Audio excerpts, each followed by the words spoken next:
let's talk about the features of Indian judiciary. So, what are those features?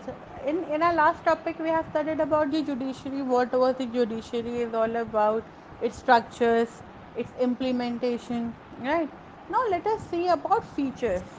So, it is divided into two parts. India is a common law jurisdiction and adversarial mode of dispute resolution. पहले पढ़ना है कि India कैसे एक common law से जुडिडाइज होता है means कैसे चलता है so let us start about this common law system decision order judgments. They had one common law system. According to the constitution, jud- uh, judiciary has to follow all the rules and regulation of the constitution only.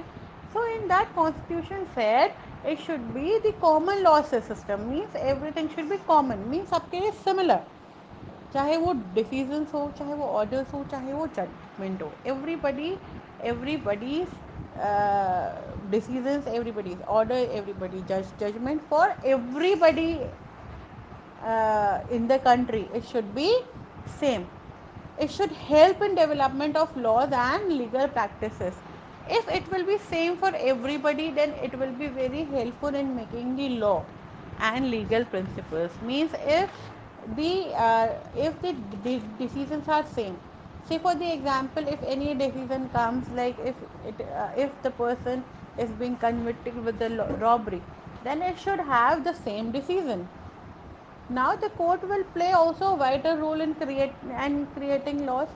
See, there are two kind of court which we have discussed in last session.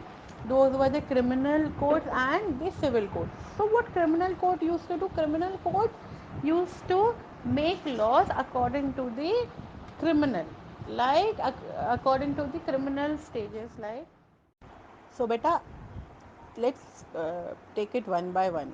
As like just now I have explained you, taking its precedence from the British tradition of common law, India has adopted a similar model.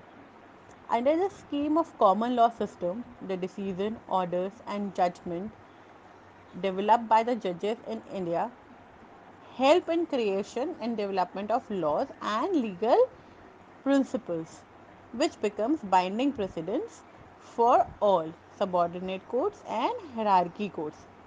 Therefore, courts plays a vital role in creating law, especially where gap in law exists. अगर हम law की बात करें in this what they have said India जो है it's a common platform where all this kind of law exists so in this kind of law what happens we have two kind of law system that is India as a common law jurisdiction and another one is the adversarial model of dispute resolution so under this India we have common law system which consists of decision, orders, and judgment, which helps in the development of laws, legals, and principles. In this, court always plays a very vital role in creating laws. And how they play a very important role in creating laws because we have two kind of courts which I have explained you. One is the civil court and another one is the criminal court.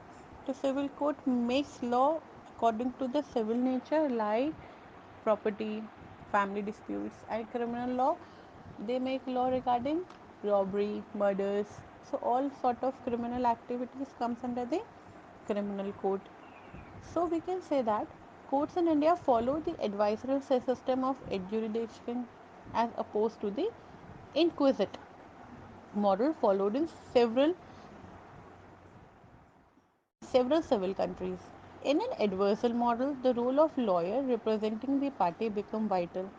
Lawyer of the opposing party present their cases before a neutral judge who in turn provides a decision based on the merit of the case as presented by the lawyer. In the inquisitive system of law, on the other hand, judges are more proactive in adjudicating the matter rather than acting as neutral judges.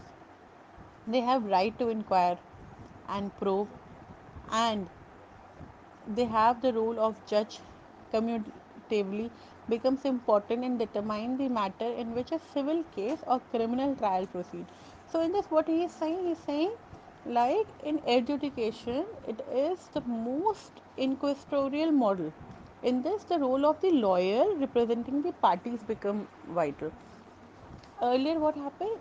Earlier, in that common law jurisdiction, it was all about the making of the law and giving the power, giving the authority to the state and central how to execute it. In this model, what is happening in this model?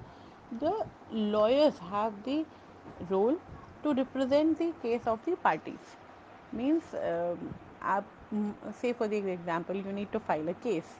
So in that, you need to have a lawyer which can represent your case. Although you can also represent your case in court, but for that you might require a good trained lawyer. Then the role of the lawyer representing the party is the another thing, like if a lawyer is representing any of the case standing in the court, it is like the role in which the judges are playing a vital role. The judge become neutral. The judge cannot go on the face value. The judge will have to listen from both the parties. One is the complainant and another one is the accused. So the judge is the main person who has to decide in which manner the case is and in which manner the decision will come out, whether it is in terms of the civil case or whether they will be treating this case as a criminal proceeding. Several, this is the main, like these two are the main features of judiciary. First was the making of the law, how the law is helping the people, how the common law system is helping in making and creating the law to the different courts, and how the courts are acting according to those law, right? And the another one was the dispute resolution. Means in that, make after that making of the law, how the dispute is being resolved, यानी कि अगर कोई भी किसी भी तरह की परेशानी है, कोई मुद्दा है, तो उस पर आपको सोल्यूशन कैसे मिलेगा. So in that, they have told us कि how they will go into the court, what are the people who will be representing your case, and how judge will be acting according to the trial, means according to the nature of the case, whether that case is of criminal or the civil. This student, we have another very interesting topic, that is Attorney General of India and law officers in India. In this topic, we will be studying about two kind of categories. One is the Attorney General, another one is the Advocate General. So, what will be the main difference between those two? It will be under this category. Law officers are taken up by law officers who derive the mandate either from the constitution or other statutory enactment and rules.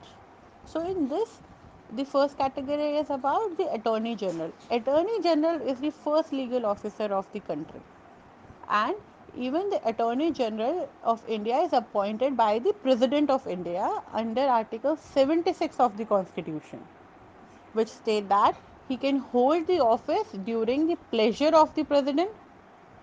The attorney general must be a person qualified to be appointed as a judge of Supreme Court, possessing advocate practice, or have served as a judge for a requisite duration as mandated by the Constitution. It is the duty of the Attorney General for India to give advice to the Government of India upon legal matter and to perform other duties of legal character as may be referred or assigned to him by the President. In the performance of his duty, he has the right to appear in the court. This is known as right to audience given to the Attorney General. He may also take part in the proceedings of the Parliament without a right to vote. In discharge of his function, the Attorney General is assisted by a Solicitor General and four additional Solicitor General.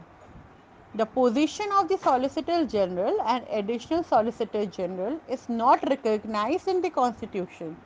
However, they govern through rules enacted by the Parliament.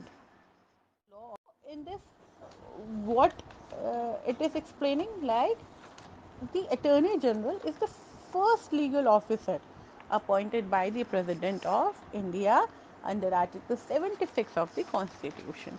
So, Article 76 of the Constitution के अंदर attorney general एक ऐसा legal officer है, first legal officer जो directly president higher करता है, appoint करता है उसे। एंड जो अटॉर्नी जनरल है उसकी क्वालिफिकेशन उतनी होनी चाहिए जितनी कि एक सुप्रीम कोर्ट के जज की होनी चाहिए।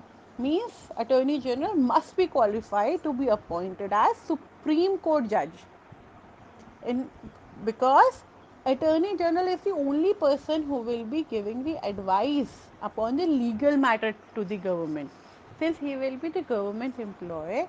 So and he is the director appointed by the president, so he has the liability to give the certain advice upon all the legal matters related to the government. And in this right to audience is the only thing which is being privileged by the attorney general only. Even attorney general is assisted by whom? By solicitor generals and additional solicitor generals. So उसकी help के लिए attorney general के लिए कोई भी legal matter discuss करने के लिए, अपनी राय देने के लिए, गवर्नमेंट को एडवाइस देने के लिए एक सॉलिसिटर जनरल और एक एडिशनल सॉलिसिटर जनरल भी उसको सपोर्ट करता है, उसके साथ होता है। And it is for both the central and state government. This thing applies for the both central and state government. Means attorney general के पास state और central government को advice देने के लिए upon any of the legal matter ये दोनों ही जगह पर उसको देने होते हैं।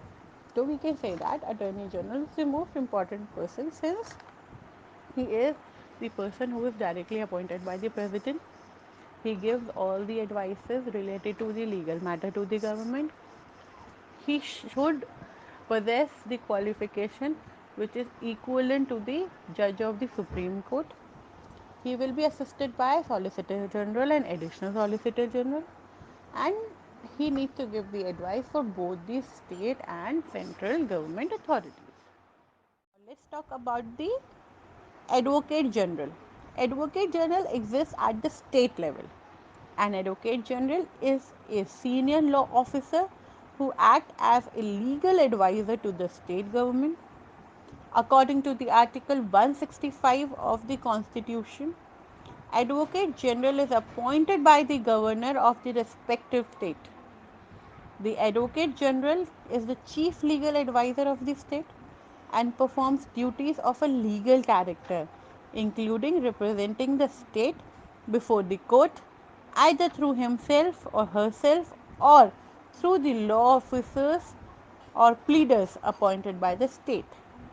The qualification required for appointing an advocate general is similar to that of a judge of a high court. The office of a general advocate general is held during the pleasure of the governor, who also determines the nature of remuneration for the advocate general. Additional advocate general are also appointed to assist the office of the advocate general. So try to understand in this way, like advocate general is a senior law officer who act as a legal advisor to the state. Their attorney general was the first legal officer who was appointed by the president. Here advocate general is the law officer who is appointed by the governor. Attorney General was appointed under the Article of 76. He is appointed under the Article of 165. Advocate General is the chief legal advisor of the state.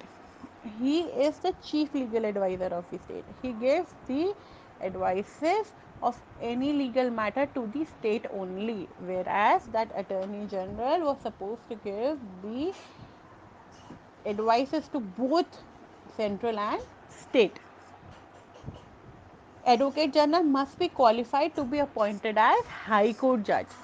Advocate general के पास qualification होनी चाहिए equivalent to the high court जज, whereas attorney general was having the qualification which should be similar to the supreme court judge. Now additional advocate general are also appointed to assist the office of the Advocate General. Now, for the help of the Advocate General, for assisting the Advocate General, additional General will be there to assist the Advocate General. Whereas in Attorney General, he was provided by two Solicitor General and additional Solicitor General for the assessment. So you can understand like this way. Advocate General is the senior law officer who acts as a legal advisor to the state government. He is appointed by the governor under Article 165 of the Constitution. He is the chief legal advisor of the state. He must be qualified to be appointed as High Court judge. Additional Advocate General are also appointed to assist the office of the Advocate General.